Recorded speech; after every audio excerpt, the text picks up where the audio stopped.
Hey YouTube, it's Craig here, and today we're going to talk about what is new in the collection.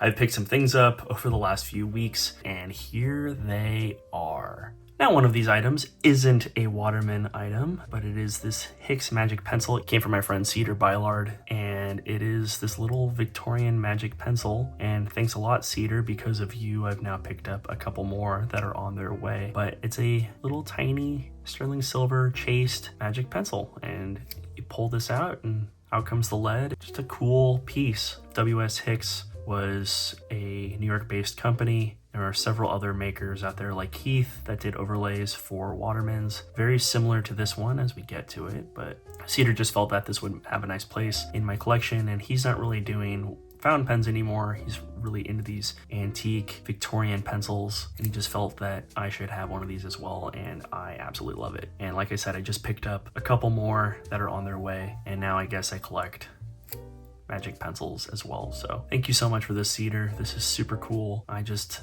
love it so much.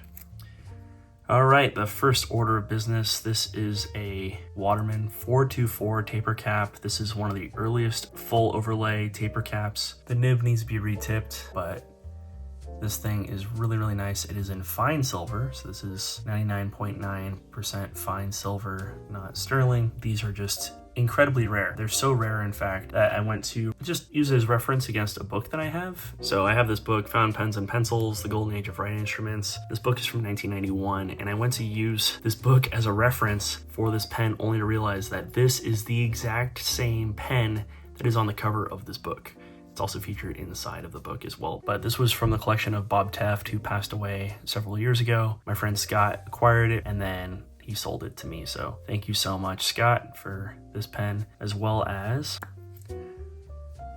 this 622 taper cap, as the 6 is for the mother of pearl barrel. Very, very nice, very shiny. And it has just these two plain gold-filled barrel bands. The imprint that's on the cap is pre-glove, so pre-1902, though it has a spoon feed. So this pen is from between 1898 and 1902 based off of the feed. And then the nib itself is from around 1897. So the nib, they would just use whatever old stock they had. So if you needed a nib replaced or whatever, they would use old stock, and the star nibs are much more sought after. I'm gonna do an entire video just on star nibs in the future, but they're really pretty. 622. It's not marked on the butt end, but that's what it is. Super cool. Love the taper caps. Next taper cap I got is from my friend Dimitri. This also has a pre-globe imprint on the cap that is inverted. It's upside down. Kind of weird. It has this one smooth spot and the rest of it is matte. Not sure how that was treated, but this was a really good deal that I got from Dimitri, and it is in the Gofferesque pattern. This is an 0324 half covered gold-filled taper cap. It's a mouthful, I know. There are some teeth marks or tooling marks on the section. There's a really nice New York number 4 nib, and this thing, I'd say it's from about 1900. I have one other Gofferesque pen, but just a really nice piece, and it's monogrammed with JMG on the indice there. So also from Dimitri, I picked up, this is a 402 in the chased pattern. I already have the 404 in the chased pattern. This one also has a star nib on it. Get really close there, you can see that star nib. Early spoon feed, you can see the little bit of the patent date on there, and this thing is just really mint. Posts really well. Love the straight cap pens. As you can see, I love the straight cap pens. Yeah, this is just a really nice looking piece. There's no monogram on it. I do actually like the monograms. You know, if it depends on how nice they look. It's nice to have it that it's not monogrammed, but either or, it doesn't matter to me. Just beautiful pieces. I'm happy to add the number 2 sized version of this to my collection. And now we get into the Barleycorns. I love Barleycorn. It's one of the patterns that I decided, like, hey, I'm gonna start collecting more of them. I already have a 402 Barleycorn, and now I have the 404. This is also from Dimitri, and there is no personalization on the barrel. Now, the Barleycorn was more popular, I think, in the UK, so it's nice to find some US versions of it. If this was in the UK, it would have markings for the sterling, or for the gold, it would be marked as such. This one does not have that. See, on the butt end of the barrel, you have Waterman's, you have the patent dates, you have sterling on there. Another nice New York number 4 nib, spoon feed. This one doesn't post as well as the other ones do, but still, you can technically post it on there. but you don't need to with the number 4 size. It's actually pretty well sized, but I really love that barley corn. So there we go. Now I have a 402 and a 404 barley corn.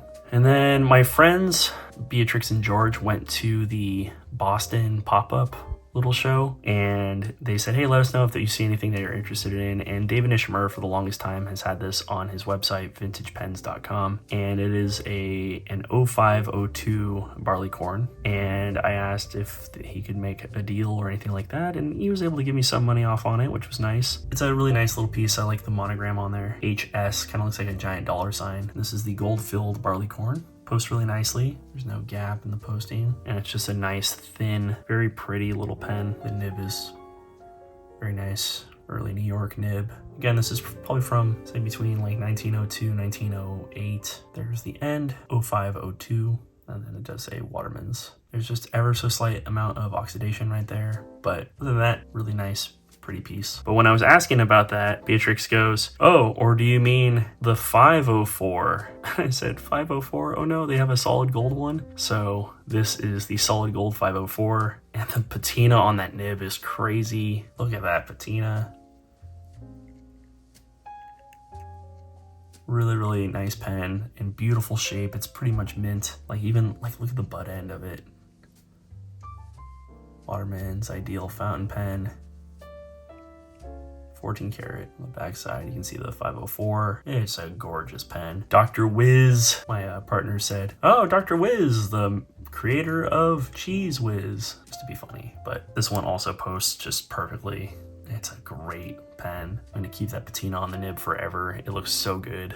Gorgeous piece to add to the collection. It was very pricey. I mean, solid gold pens are going to be pricey. I'm just super stoked on this, especially to get both of these pens at the same time. I mean, I know this one isn't solid, but who cares? It looks just as good. So yeah, that caps off those straight cap pens, pun intended. Then I really like these, so I'm really going for earlier things. So anything pre-1917 I'm really into. This is not pre-1917, but I do collect these as well. These are the 752, 754 pens, and what the 7 stands for is that all the furniture is 14 karat gold, so it has a clip.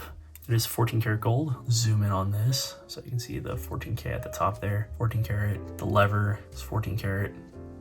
Of course, the nib is 14 karat gold. This one has a really nice, this is a number 4 size. It's a 754, but on the back it just says 54. And this one is from around 1925. It has the later imprint on the barrel compared to something like this. This is also a 754. This one has the earlier imprint with the patent dates on it.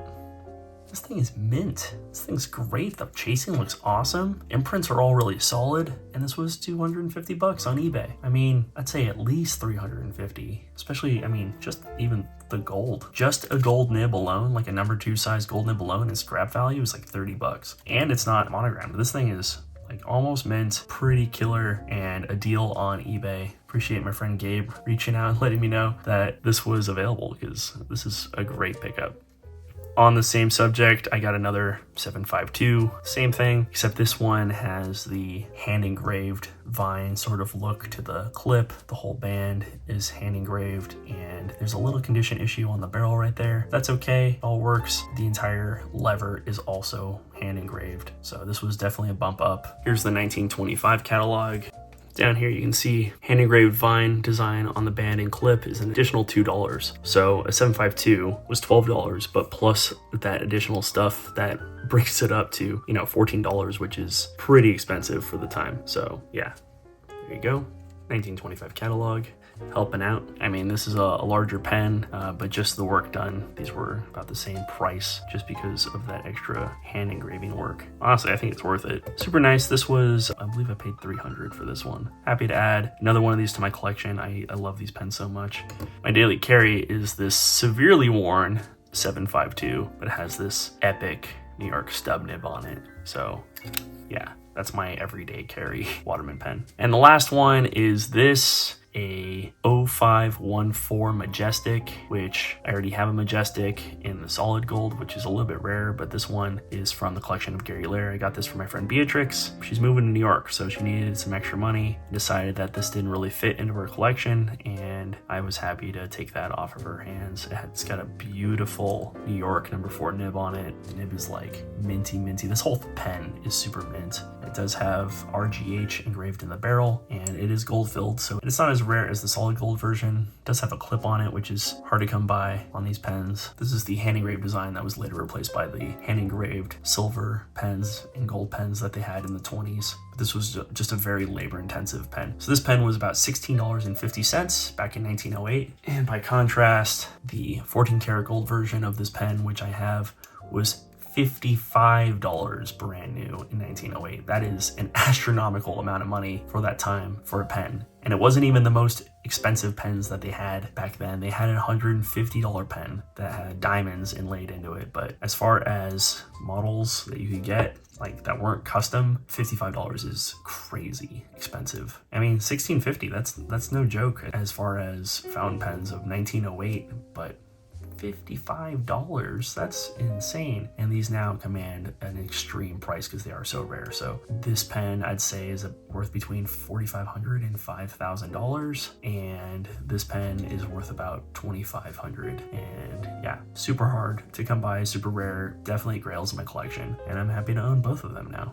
And that is what is new in the pen world of my collection. I have gotten some other things I gotta show you guys real fast. Start off with some advertisements. I got these as a little bonus gift from Dimitri with my pens, but his first love, You Are My Ideal, Waterman's Ideal Fountain Pen. And on the back side is this little ad about Charles Lindbergh. Not a great guy, but interesting ad. Was from a different time, so there you go. And I found a slew of ads on this website called Attic Paper. This is the first one. The universal gift, Waterman's Ideal Fountain Pen for everyone except the baby. Even though they did later make a baby pen. From 157 Broadway, so this is pre-1902. Next we have another one from the Outlook Advertising Department, Waterman's Ideal Fountain Pen. This little guy here with his rifle, for sale by jewelers, opticians, druggists, everywhere. 173 Broadway. This is the back of that one. It has original deviled ham. Ah, the devil. Super rad. Next we have a big advertisement. I really love the details on the outside border. This is one I'm thinking about getting framed eventually. I really love that old box. Love to have one of those old leatherette boxes. Also from 173 Broadway, New York. This is the backside. Richmond Radiators. Not even the full page ad or anything like that, but the greatest in the world, Waterman's Ideal Fountain Pen, the pen corner, 173 Broadway. Super cool. Love that little picture of 173 Broadway. Classic ad. I've seen this ad like available for people to like purchase online as a giant wall poster, but it's cool to find an original ad. Backside, of course, has a Gillette ad attached to it, which is like foreshadowing because Waterman was later purchased by the Gillette company. And the last one is one that's been living on my phone forever in black and white, and I got a color version of this advertisement. School days, dear old golden rule days. Look at that guy. And kids off to school. But yeah, just a really cool ad. It's been living on my phone forever, and I finally got one in full color, which is just really, really neat. Here's the backside, the Brunswick refrigerator.